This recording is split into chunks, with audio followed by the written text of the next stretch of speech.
Kentucky Wildcats are here for a 10-minute session. We're going to have John Calipari open up with a statement. We have Reid Travis and P.J. Washington with him. After the statement, we'll have questions for all three gentlemen from Kentucky. John, please. Congratulations to Auburn.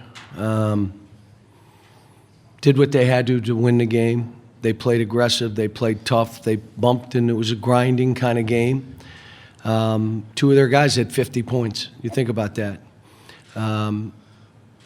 They deserved to win the game. We got outplayed, got outcoached, and still had a chance to win the game. I thought we were going to win the game the whole way until the one or two plays in overtime. Never entered my mind that we weren't going to win the game. Proud of these guys. Proud of my team. We didn't play particularly well, but give them credit for making us play poorly. First question's here. Two is there. Sean Roney, Dos Mudos bilingual newspaper in Kansas City. PJ and Reid, defensively, did they do anything differently in the second half or overtime to take you out of the stuff that you normally like to do? PJ, first, please. They pressured us on defense. They tried to make all the catches hard, and they were boxing out and getting rebounds, and they just forced us to get one shot up, and they got back in transition and scored every time. Yeah, I just second that. A big part of what we do is rebounding, offensive rebounding. They just came out trying to be more physical, deny catches. So it was on us for letting them be effective at that. Right-hand side, gentlemen. Ian Eklund, AP Broadcast. PJ, can you just describe where the confidence level was going into overtime after such a good, at regulation you guys played so well? We had a lot of confidence. I mean, we tied the game up, and we felt like we had a chance to win. I mean, you can't not have confidence in a situation like that. So I mean, you definitely have to have confidence and feel like you're winning the game at all times of the game.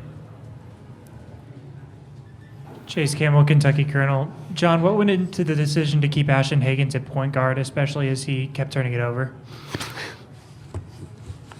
Well, you go through a whole season, and some of the stuff you have to understand is bigger than one game. And I know everybody now will go nuts and say, what are you talking about? There are times you got to let guys play through stuff, and you got to get them to change on the run. And then they understand that the only thing they're trying to conquer is themselves. If you don't like how you're playing, change. Emmanuel couldn't make a shot, so he wasn't exactly playing confidently either.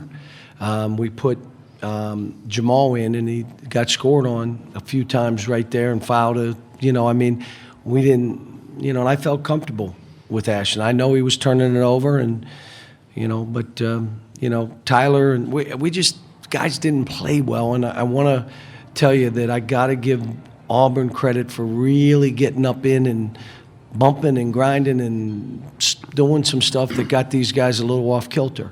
We were able to play and throw it inside, and I thought we did a good job to survive. But you got to have better perimeter play, and we have all year till today. Now, I'm going to give credit to Auburn. I'm not saying that that's why we lost. They made us play the way we did. But when you look at it, we held them to 40%, 30% from the three. We out-rebounded them by 4. We outshot them from the floor. They shot more free throws. This is the first, and it's not because of officiating. First game that we've played in a long time that someone shot more free throws than us because of how we play. We try to go at the goal. We want you to grab us. We want you to. That's how we play. That being said, the numbers say that, boy, you should have won. We had a few too many turnovers at inopportune times, and that kind of changed the game. Right-hand side. Brian Milam, WKYT in Lexington. You guys got them into massive amounts of foul trouble in the paint. Why is it? What did they do differently to maybe you guys couldn't put them away when you had the big lead? Reid, then PJ, please. They're a scrappy team, so we knew even if we had a lead, that's a team that can get hot quick. Felt like there were some plays that balls we didn't come up with. They would get threes out of it, get free throws, get fouled. So, right on the brink of kind of changing that lead, they were able to come back and get hustle plays, and felt like that really sparked them going forward. Yeah, piggyback on what he said, basketball is a game of runs, and we missed a couple shots, and they got on offense and made the most out of it, made threes, made an and one three, and just kept going on from there. Drew Brown, I see a blue. Coach Cal, this has been I think the best free throw shooting team you've had here at Kentucky. Today, you guys go 12 of 21 at the line. Anything you can attribute to that? No. Stuff happens. I mean, it happens. But let me say this. All that set aside, we still could have won the game. I mean, one play, one shot, one rebound. I'll say this to everyone here. The hard thing when you're coaching young kids, like really young, that when we had 4 days to prepare for Houston, we could really dig down and drill and drill. When you have 36 hours and you say, do not let them drive right, and you show them on tape, you go over, but you don't have time to, they shot 15 layups right-handed today. And do not let them, and the last one, they just drove in and went right and shot it. And so, again, when you're talking 17 and 18-year-old kids, there's going to be slippage sometime.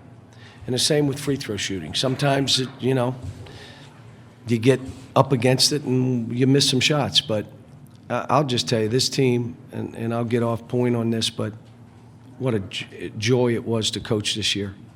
I mean, I had more fun, and I still challenged them. I still held them accountable. I was on guys, but I knew that they would respond, and I knew that they were going to be in that gym, and they were going to work, and they were going to share, and they were going to sacrifice for each other. And that's why I wish the season kept going. I mean, I wanted to see one more weekend, wanted Reid to be able to go back to Minnesota, which he deserved for what he's done for this program and us. But this is, when it's one game, oh, you beat them twice. Once you beat them by 30. It doesn't matter. It's one game. And this was stuff that happens. We have 4 minutes left in the session. We have 2 questions up. 1, 2, go. Reid, can you put into words the emotion? You were very emotional after the game. What goes through your mind when that final horn sounds? I mean, just a lot of emotions as far as this being my last college game. Been through a lot of adversity, a lot of ups and downs, but obviously being able to come here, it's been a blessing, and just thankful for the opportunity. So just a lot of emotions not being able to finish it the way I wanted to, but that doesn't take away from the experience that I had. This has been one of the best years of my life playing basketball. I just wanted to end it the right way with this group of guys. Ben Roberts, Lexington Herald Leader. Cal, you touched on it a second ago there. Could you elaborate on what Reid meant to this program over the last year? To have a guy come to this program and absolutely trust. We never promised him he'd start or how many minutes. I don't do that. But having enough trust to know and enough faith in himself to come here and then, through the ups and downs of what we're doing, never change. What a great lesson if anybody else was watching, and all these young kids were watching. The other thing is, it just shows that you can do the academics here, you can do the basketball here, you can be a great person, you can, and Kentucky fits that. But I just tell you personally, what a pleasure. And I got on him too now.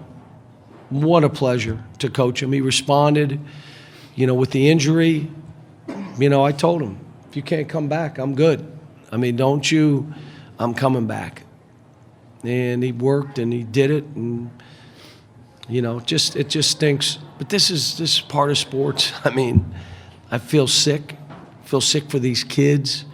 I'll go back. Is there anything else we could have done? Is there any other ways we could have played? I tried just about everything, but you know what? I'll probably find 4 or 5 things that I should have done or should have tried. Right now, couldn't tell you what those are, but I probably will spend some time that way with myself. But for him, he's put himself in a great position, and he helped this program. I couldn't be more thankful and blessed that I had a chance to coach him. Thank you, John. Thank you, gentlemen. Congratulations on a great season.